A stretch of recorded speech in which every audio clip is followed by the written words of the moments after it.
Alright, welcome to the video guys. We're going to be in the LT432 on Mines. I am running this with Vent, Rammer, and Modify configuration with Vent Purge, and this is how I run the LT432 when I'm put on a map like Mines, right? I like to run that more aggressive setup rather than my spotting setup, and I was debating whether I wanted to show this video to you guys, to share it with you, because Mines is kind of a garbage map for lights, and I don't know, man. Like, I really like to bring you guys those maps that you're going to be able to make a big difference in. Like, if you're in a light tank, like Westfield, Murovanka, Malinovka, like all these, like Prokhorovka, all these maps.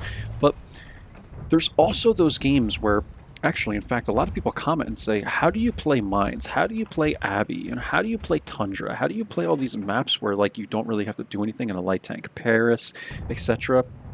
And what I tell people is, you need to do damage, man. There's really no other answer to that question other than you need to find out how to do as much damage as you possibly can and just kind of save the spotting for later, right? Yag is trying to poke here. I know he's looking at me, but I'm thinking he's exposed more than he is. Luckily, we're in the LT432, and I just doink that shell right off of my turret. I don't know where exactly it hit, but it looks like it hit right here off the top of the turret. And this is the benefit of the LT432, man, is like, this tank, man, is just absolutely incredible when it comes to, from a decent distance, doinking shells, because the turret is so slim. It's not just that it has some turret armor, but the turret is so small that when people do hit it, it's quite common for it to just kind of ricochet off the top of the tank. And you can see that's basically what happened here. So I'm poking this area of the map, and what you can do from here, it's risky, but if someone isn't going to contest you here, like I've gotten hit here a lot of times trying to make this play, but you can actually poke out and see how I can get a shot to the Yag Tiger from here, because people will try and basically play this area in heavy tanks and stuff, and they're going to try and poke. Like, this happens, man. This is just a ridgeline fight up here. This guy gets racked. I was like, oh my god. I said something in the chat, like, oof. Yeah, that's what I said in the chat.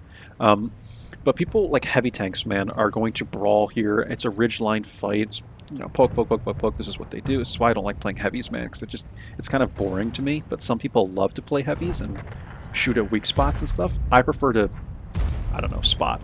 Like, it's just, I like spotting. Like, to me, like, I don't like the whole brawling factor of World of Tanks. Like, I just leave that to players that want to play heavies, man.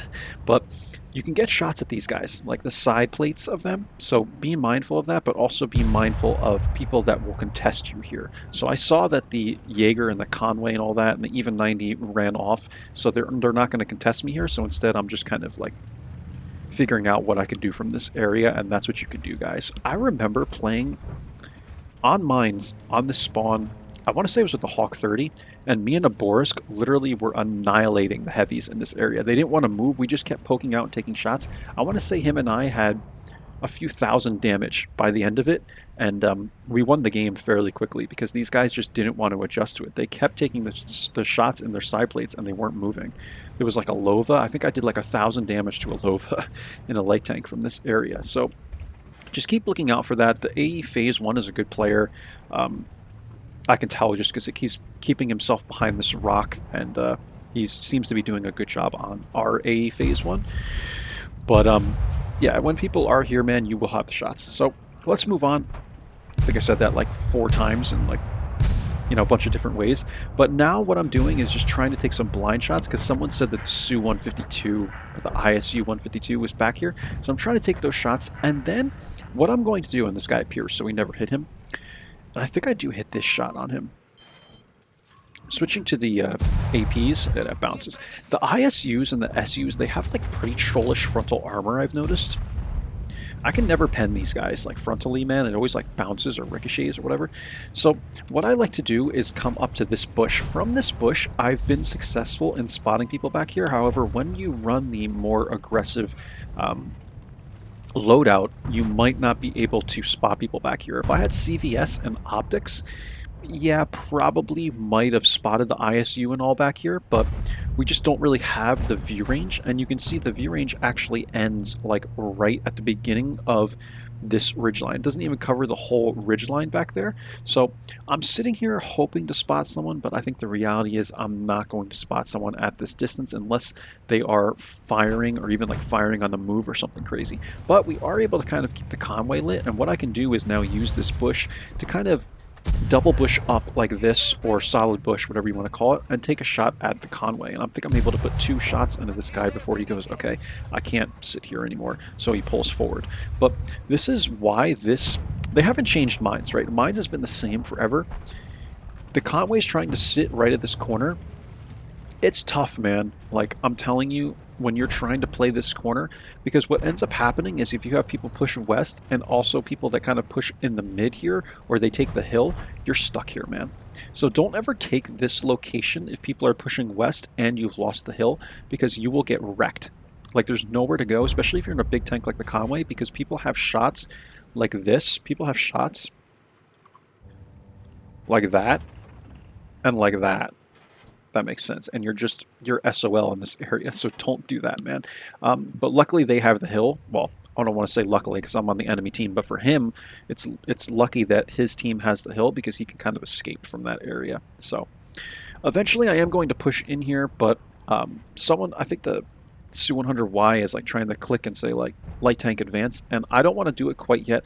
I'm still trying to see like what's going to happen in the east and if we can maybe win the middle of this map, but eventually I'm like, all right, I have to try and make a move here, so I'm gonna go for it. I'm full HP, and you know, or Yag Tiger says he'll support me and all, so I'm like, all right, man, then let's go. So I'm gonna poke this bush, see kind of who's here. It's the Jaeger, of course. He hasn't moved. And I'm thinking like, all right, ISU is pushing in, so I noticed this, and he dies, and now it's 8-2, and I'm like, cool, I think I can make this work, and eventually I just YOLO this guy. So I'm going to show you that. Let's see here. I'm waiting. Take a shot into this guy. Okay, waiting for the Centurion to come up. Whoops, hit the Centurion. And as the Centurion takes his shot, now I'm going to go because I know the Jaeger just fired. And I'll probably take a shot from this guy. That's fine. He hits me here. And now I'm running away from this guy, right? I want this guy to turn his gun towards me, basically, and see if the Yag Tiger can approach. Jaeger hits me again, and it's like, all right, man, like, I'm trying to get the Yag Tiger to push with me, but I honestly don't blame this guy for not pushing, because the Yag Tiger's a turretless tank destroyer. But I'm able to make this play work, and this is the portion of the video that I really want you guys to see, because I normally don't make this play. Like, this is an interesting play, but I came behind this rock here so that the Jaeger didn't have shots in me. Usually when I push this, someone else pushes it with me, and I'm able to clean up these guys. But we weren't able to do that. The Jaeger's still alive, and the Yag Tiger's playing it, in my opinion, he's actually playing it the right way. I don't think he should be that aggressive here. But from here, what I'm actually able to do is get shots and kind of contest these guys, right? Like the BZ, actually, I don't even think I really get any shots here, but it's the play I made that's important, right? Because the BZ, see how close I am to having shots at this BZ? So if he backs up, I will have shots into him. Anyone on the hill, like the 703, I can have shots going to him as well. The Borisk was trying to retreat, and I think eventually he comes around and I spot him, and he ends up dying. So eventually I'm like, all right, man, I think I can advance even more because it's 11-8, and this is all just progressive scouting, and my brain's just firing, you know, on all cylinders. Like, let me see if I can sneak up into this little pocket. So I get through here, and what I'm doing is avoiding the baseline, right? I don't want to drive into the base because I don't want people to know where I am. If you drive through the base for more than, like, if you're in it for more than like a second, it will set off the alarm, like base is being captured alarm, right? And that would indicate to any player that's observant, that would indicate that someone is on their base, right? So I don't want to do that. I want to stay in the back and not give away my location, because people still think that I'm over in A1, right? When in reality, I'm now in A2. So Boris kind of gets lit there. I don't even know if I got the spotting damage, but I was spotting him from, like, this is the thing about World of Tanks, is sometimes statistics will not tell you everything. I spotted the Borisk well before someone else lit him, and it allowed the, actually this is the 703 killing the TS-54, but it allowed whoever killed the Borisk to really determine the Borisk's position, because I spotted him well in advance before he made it like out into the open here. So it allowed that person, I think it was the Yag Tiger, to aim well ahead of time and shoot the Borisk, even though I don't get the spawning damage. That's fine. The Yag Tiger ends up with the kill. And now we're really starting to push into this team. Again, I'm going to go past the base here, but you can see because I'm only in the circle for like a second, it doesn't even set off the alarm. And now I can poke up into the bush where the Conway was and watch what I'm able to do from here. Spot the AMX. We can clean this guy up. And now we have to jump on these guys. We have the entire map, and eventually we'll push in. I'm waiting to see if the 703 is going to poke this. Like, I don't want to get hit by the 703, but then the BZ dies anyway, so now we can just go after the 703. And what I'm going to do is, because there's 3 tank destroyers pushing in, I'm just going to sit right here and perma-spot this guy so that they can see him as they're all turning in the corner here, which doesn't really help much, but, you know, it allows people to know all of the time where his gun is facing and stuff, and even then it doesn't matter. Like, all these guys can take a shot from him and they push in and they clean him up. But I felt like I should show you guys this video. It's nothing crazy by stats, but I think it's really important in showing you how you can kind of progressively advance, progressively scout and advance on mines from the west portion of this map, on the west portion of this map. There are times where I will sometimes go to the east and sit in this like C9 pocket over here. You can try that as well. But what I find is that with the LT432, this rock is really, really good in H1 area, or like in between H1 and H2. You can sit right in this little pocket, and you saw the Jaeger, you know, went right off the turret, and it's just a perfect little rock, man, because you poke out and people just have tough shots hitting you there, and you're able to kind of contest the 1, 2, and 3 lines, I guess you can call it. We'll call it the 1, 2 lines.